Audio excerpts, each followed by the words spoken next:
Hello YouTube and welcome back to The Zone, where today guys we're going to be doing another Chris Chan saga article, and this one is going to delve into the realms of not only Chris we've sort of got to the point now where Chris has stopped looking for sweethearts and where he's now just gone to outright stalking people. Don't believe me? Well, you're about to see for yourself. Doopie DoOver, and the first thing Doopie has got to say is Chris Chan even real? Doopie asking an understandable question in a May 31st, 2016 tweet. And Chris addressing Doopie, repeatedly saying, "Darling." Yeah. Danielle Pitts, nicknamed Doopie DoOver or Doopie, is a voice actress slash animator for the Planet Dolan YouTube channels. She also offers drawings for sale.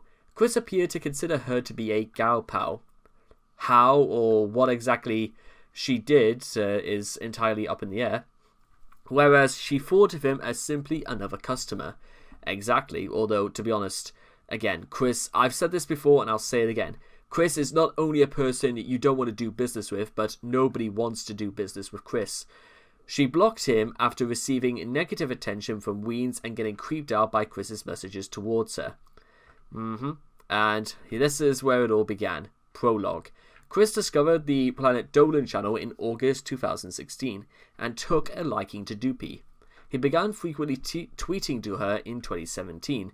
His first message was on the 7th of March 2017 when she tweeted about her borderline personality disorder and how it affects her social interactions. Chris, having completely missed the point of the entire post and having judged so many people in the past, felt somewhat empathetic for Doopie.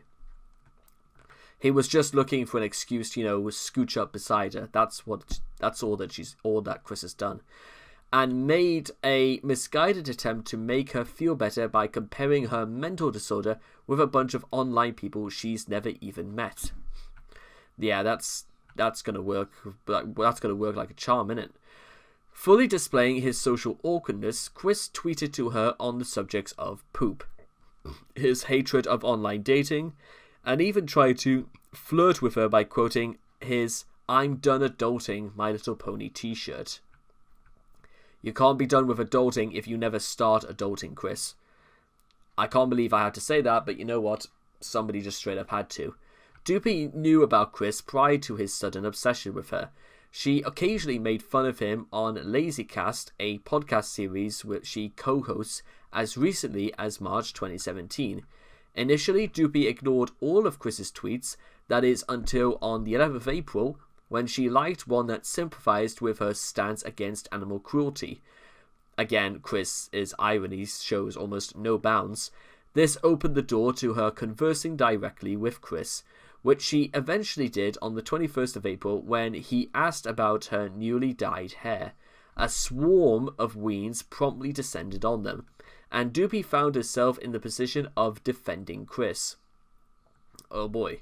In July, she explained her opinion on Chris, mentioning that he had commissioned her for art and pledged to her Patreon. "I've been following the Chris Chan saga since the beginning. I know everything that he's done, and yeah, it's pretty shitty. But what other people have done to him is as pretty shitty too. She's not wrong either. I'm also just not the type of person to turn someone away when they're being nothing but kind to me. It may be a fake, it may be a show, but I'm not emotionally invested in this enough to really care. He's paid attention to me to do a commission and is a Patreon on my Patreon account. And as a woman of business, I'm going to treat him as every other commissioner and patron." We're about to see very quickly whether or not this technically lasts. Art commissions. "I really had no choice. A paying customer is a paying customer, but I'm starting to regret it." Yeah, that didn't take long at all, did it? Doopie reacts to the fallout from having Chris as a customer on the 1st of August 2017. Around the 22nd of June 2017, Chris began to pledge on Doopie's Patreon. He pledged at the $50 tier, and Chris was going through a frigging financial crisis at this point, and received a sketch of Rose Chew as one of the offered rewards. He also paid her $25 for a separate commission to serve as a profile picture and liked it so much that he switched his profile icon on Facebook, YouTube, Twitter, and Patreon to it. Ever since Doopie has first shared the picture with Chris, the drawing has been subject to many parodies, defacing Chris in the picture, either by redrawing him as he actually appears in real life, or by replacing Chris with another person such as Liquid Chris. Chris began throwing that money at her in the midst of the financial crisis. Yeah, exactly. And he quickly resorted to begging people on Facebook for the exact amount of money, claiming he needed it to help his mother, because Chris, friggin' lies to people about this. Chris hung a print of the war in his workroom. So this is apparently what he received for $25, and this is one for Rose Chew. The Rose Chew actually looks like, again, it just looks like Amy Rose. For $50, you could have just traced a picture of Amy and then added the tail afterwards. Porn. Oh boy. On the 1st of August 2017, Chris began pledging to Kitten Bell, a Patreon account set up by Doopie to handle porn requests. While continuing his pledge to her primary account, he suggested a drawing of 2 My Little Pony characters depicted as lesbians making out and fondling/fingering. Predictably, Doopie never worked on the project in question. Thank God for that. And here is the quote from Chris, if you think this was just a lie. I enjoy your drawing style, despite the content. I have an idea for the next one, or future one, for your Kitten Bell, Vinyl Scratch, and Octavia humans being on each other. Maybe they're both sitting up, making out and fondling/fingering, putting on a jammin' boombox playing some dubber/cello mix. I don't know what the fuck he's talking about there, but thank goodness that never actually happened. Darling. After becoming Doopie's customer, Chris began to refer to her as Darling multiple times over Twitter and once on Doopie's Patreon, because that's just not creepy. He does it in spite of knowing that Doopie is not a boyfriend-free girl, which he learned on the 16th of May through a Planet Dolan video in which she talked about the successes she had at online dating. Opinion is divided on why Chris did this. Some think he believed Doopie was an attainable target for his love quest, while others think that he was naive to how creepy he sounded and thought darling was appropriate for a tom girl to say in conversation. Chris has similarly used dear to address his mother, seemingly oblivious to the incestuous implications. Given that Chris has had sex dreams about his mother, it might not bode well for his new view of Doopie. Artist's depiction of Doopie's reaction. Yeah. Shot down. You don't know me, Christine. Doopie sets the record straight. Thank goodness for that. Yes, I don't totally know you, but you are a good person. Like all I've listed here, y'all are girls and at least acquaintances up to friends. Ooh, that's what a promotion that is. And that, to me, counts as much. What, it counts as like 1 whole star on the scale of respect. How does this work? Because I am thankful to have you all in my life and communication circle. Also, another VI detail. I care and I wear my heart on my sleeve. Just, that doesn't mean anything. On the 1st of August 2017, Chris tagged Doopie in celebration of National Girlfriend Day. Fuck me sideways. Why would he do that? Listing her among all of the gal pals he's met on the internet and real life. The day is an occasion meant for female friends to celebrate their special bond. Chris, in his typical completely non-extrospective fashion, failed to realize how sad and creepy it was to include Doopie, someone he knew only online via a client-artist relationship. If that wasn't inappropriate enough, Chris's subsequent tweets further unveiled an attraction toward Doopie, which appeared much stronger than previously expected. Doopie immediately protested, stating the obvious fact that she was a stranger to Chris. Despite this clear and unambiguous response, Chris happily disregarded it, only partially agreeing with her. Chris went on to imply that he must have known her a little bit because he knew she was a good person. Chris then expressed his appreciation for her being in his circle of friends. What a fucking honor that must be. again ignoring her previous declaration to the contrary. Once again, Chris demonstrates his almost complete lack of social awareness. I think you just need to get rid of almost and, you would have been set. However, despite his implied romantic attractions towards her, Doopie, having already known who Chris is, took it surprisingly well and only seemed to mention his heart on his sleeve in her next reply, showing disgust towards Chris's skewed ideas of empathy. Another point to Doopie. She began to scold Chris on his donation of his own money he could have used to support himself and Bob during the financial crisis. She allowed Chris to claim a refund on his Patreon pledges, which he initially declined. Look at that. Somebody wanted to help out Chris by not taking his money, but apparently that was way, way too much. Does Chris now genuinely think that he could just buy off Doopie by just giving more money? And now, hashtag harass Quick directly and hashtag don't harass me. After everything was said and done, and the Weens had taken their naps, Chris unpromptly uploaded a captain's log ordering all the trolls to back the fuck off. He shifted all the blame to the Weens, believing they were the reason Doopie blatantly rejected him.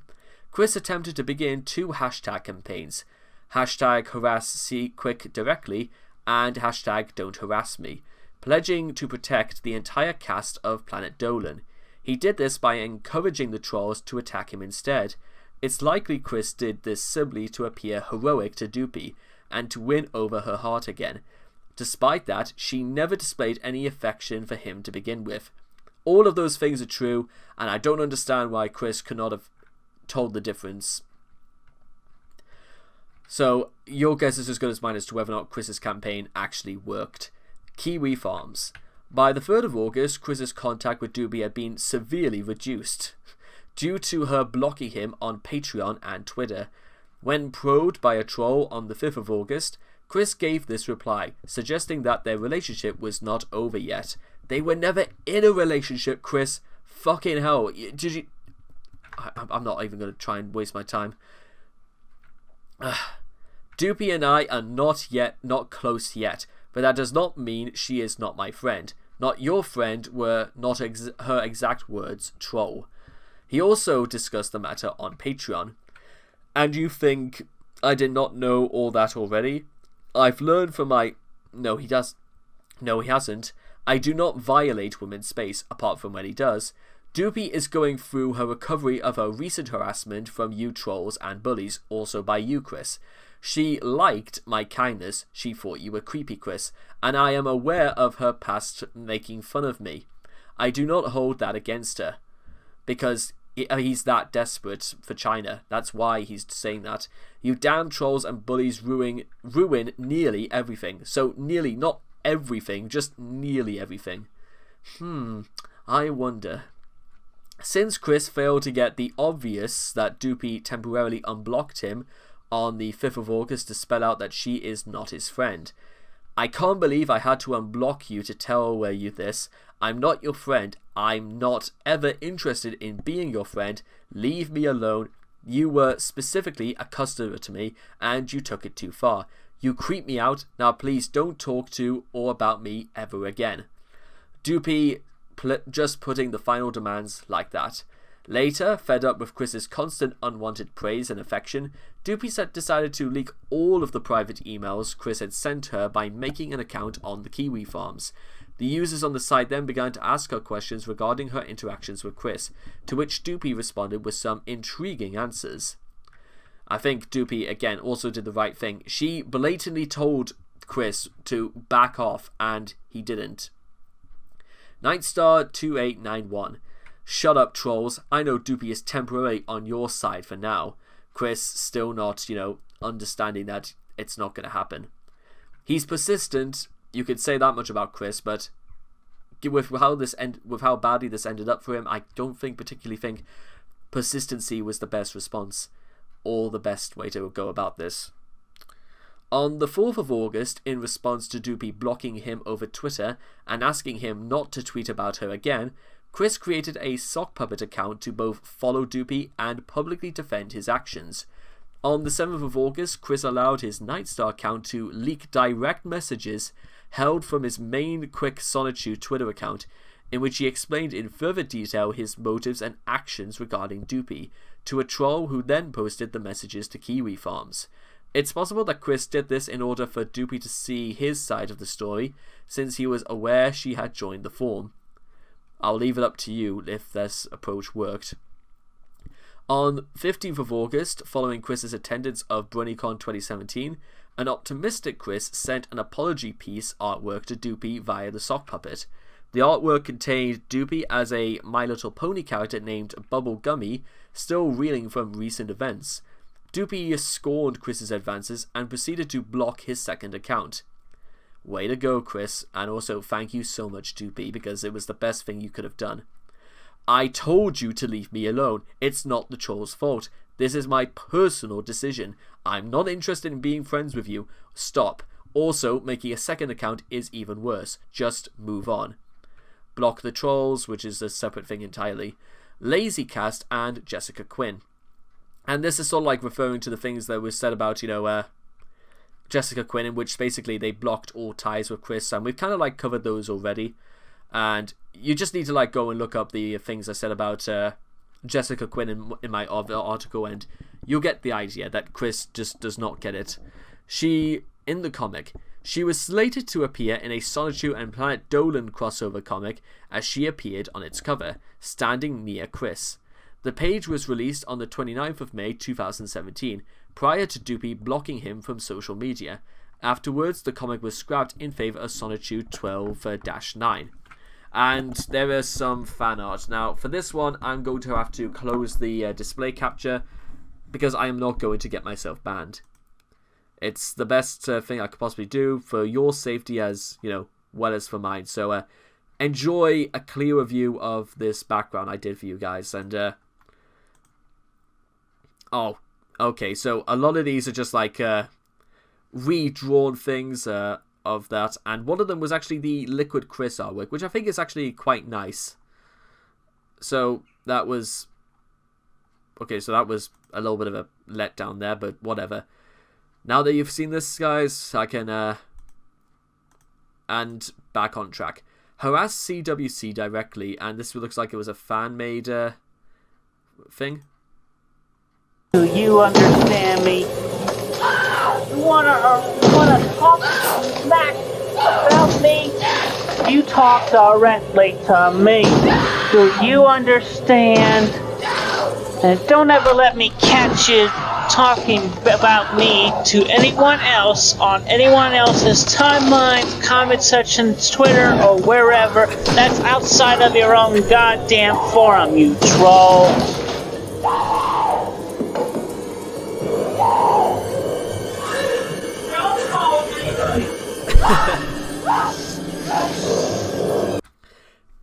I think it says more about wasn't it the actress in The Shining that woman went over so much stick from Stanley Kubrick that she was forced to do that shot like over 40 different times until she got that expression totally right. I'm only saying that because she looks far more, genuine and, committed to her role and, not acting realistic compared to Chris has possibly ever done throughout the best part of the last 20 years. Oh boy. And that, ladies and gentlemen, on that little bit of a letdown was the Doopie DoOver saga. And Chris seems to misinterpret the fact that, just giving money to someone does not make you, boyfriend or girlfriend material. Goodness knows what would have happened if Chris in real life was served at checkouts or at cash at tills and all that by female workers. Do you reckon Chris tried to flirt with them as well? Well, I'll leave up to you to decide, but I'm going to say right now that it's probably not unlikely given his previous history, as it were. And so anyway, I hope you guys have enjoyed the Doopie DoOver saga courtesy of the Quickie. Doopie was in the right through pretty much all of this, telling Chris blatantly to, where the line was drawn, that she was the patron and Chris was merely just a customer. Chris completely misinterpret the signs, and Chris went way, way too far. With all that being said and done, I hope you guys have enjoyed the reading of the Doopie DoOver saga. Please make sure to leave your thoughts and comments in the comment section down below. Let me know what you guys thought of the saga for yourselves. And I hope to see all of you guys again in the next video. Take care. Bye-bye for now.